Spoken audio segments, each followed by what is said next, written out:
Continuando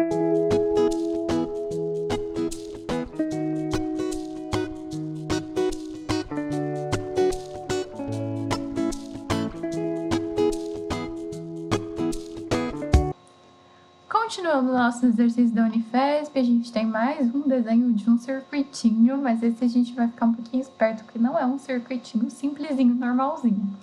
Vamos lá. Os terminais A e B de uma espira circular estão conectados a um circuito elétrico capaz de fornecer dois valores distintos de corrente elétrica. Os resistores do circuito são ômicos e o gerador, os fios, o amperímetro e a chave são ideais. A figura mostra a montagem desse circuito com a chave aberta. Está desenhado aí. Quando a chave é mantida aberta, o amperímetro indica a passagem de uma corrente elétrica de 6 A. O amperímetro está ali do ladinho da bateria. Letra A. Determina a diferença de potencial U do gerador e, em seguida, a intensidade da corrente elétrica que passa pelo amperímetro quando a chave está fechada. Ok, duas perguntas na letra A de novo.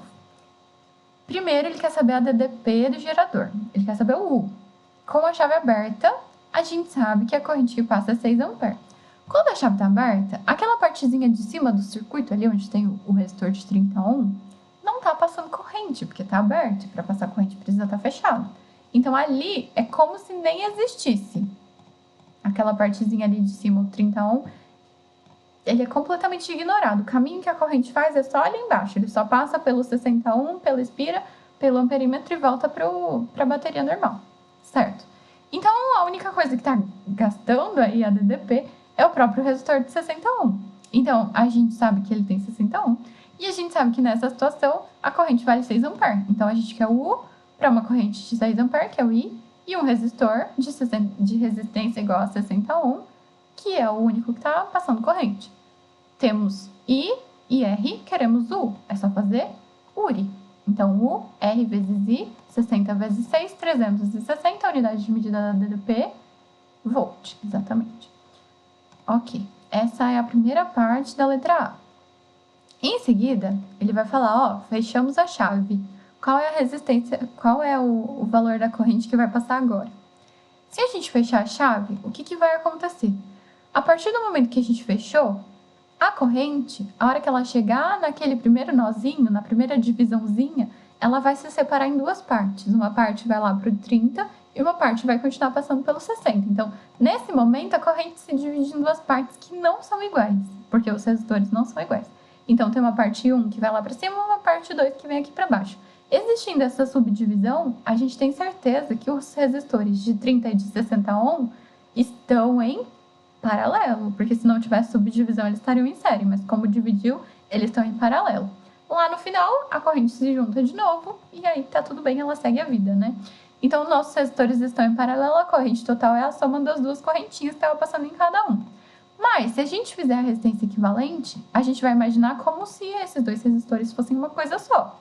Então, se a gente descobrir o valor da resistência equivalente e a gente já sabe o valor da diferença de potencial que a gente calculou no começo, a gente consegue descobrir a corrente desse circuito, que é o próprio I, que ele quer saber agora com a corrente fechada. Beleza, mas como eu calculo a resistência equivalente de resistores em paralelo?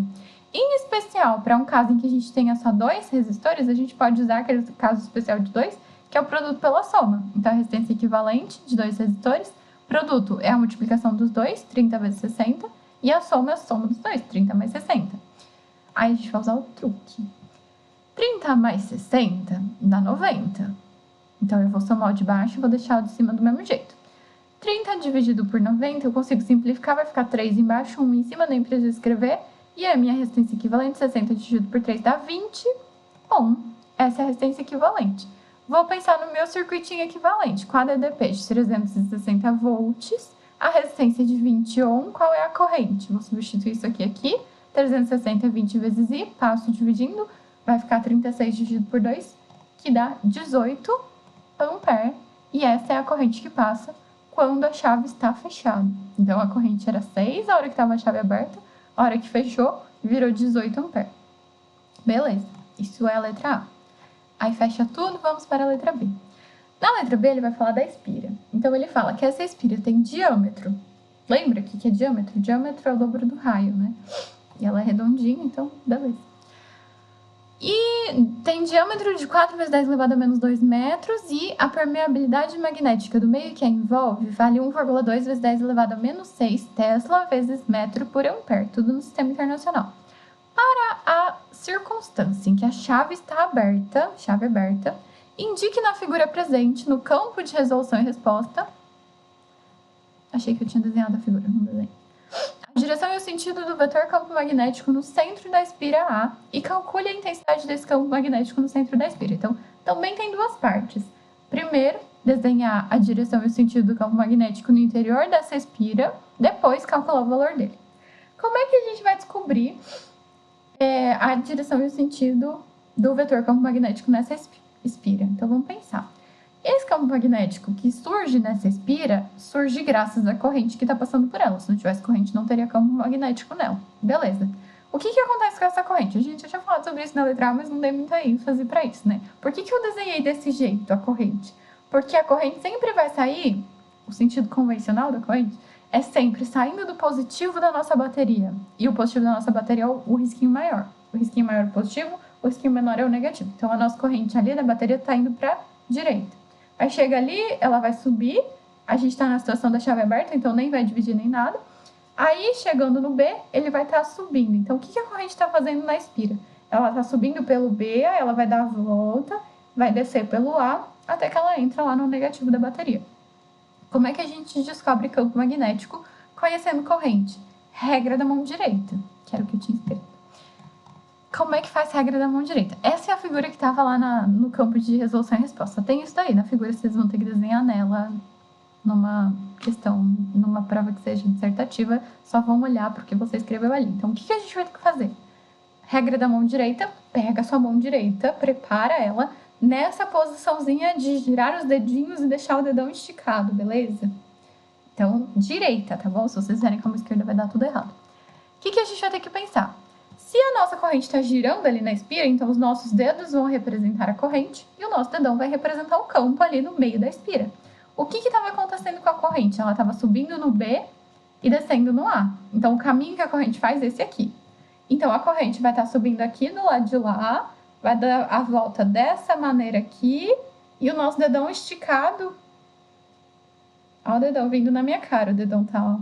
Então, o dedão tá saindo da tela, indo em direção à minha cara, ou à sua cara, no caso, se você está assistindo aí.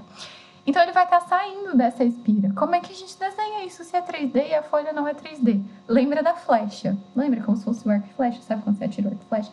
Quando a coisa vem em direção à sua cara, a gente desenha pontinho. Se a gente estivesse vendo a seta entrando na tela, se fosse a bundinha da flecha, a gente desenharia o xizinho.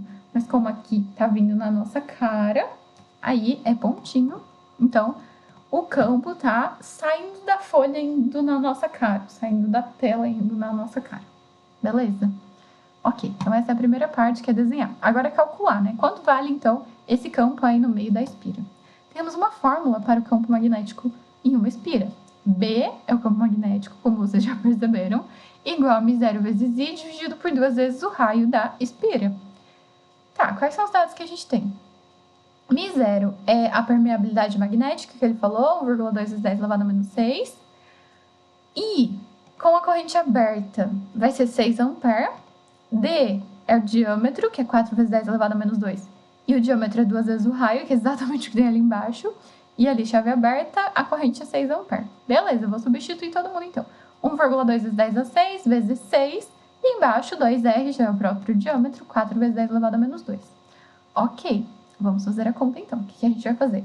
1,2 dividido por 4, 12 dividido por 4 dá 3, 1,2 vai dar 0,3. 0,3 vezes 6 dá 1,8. Certo, faltam as potências. 10 elevado a menos 6 dividido por 10 elevado a menos 2, eu tenho uma divisão de potência de mesma base. Copia a base, que é 10, subtrai os expoentes, porque é uma divisão. Menos 6, menos 2. É difícil de imaginar. Então, vou escrever aqui a continha, aqui embaixo de mim. Deixa eu diminuir hoje, pra vocês enxergarem. Menos 6, menos 2. Estou subtraindo os expoentes. Menos com menos dá mais.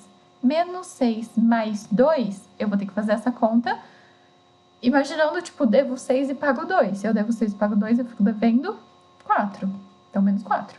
Então, a potência que eu vou pôr ali em cima do 10 é elevado a menos 4 e a unidade de medida do campo magnético é Tesla. Então, essa é a segunda parte da nossa resposta da letra B. E a gente acaba aqui esse exercício ufa, né, gente?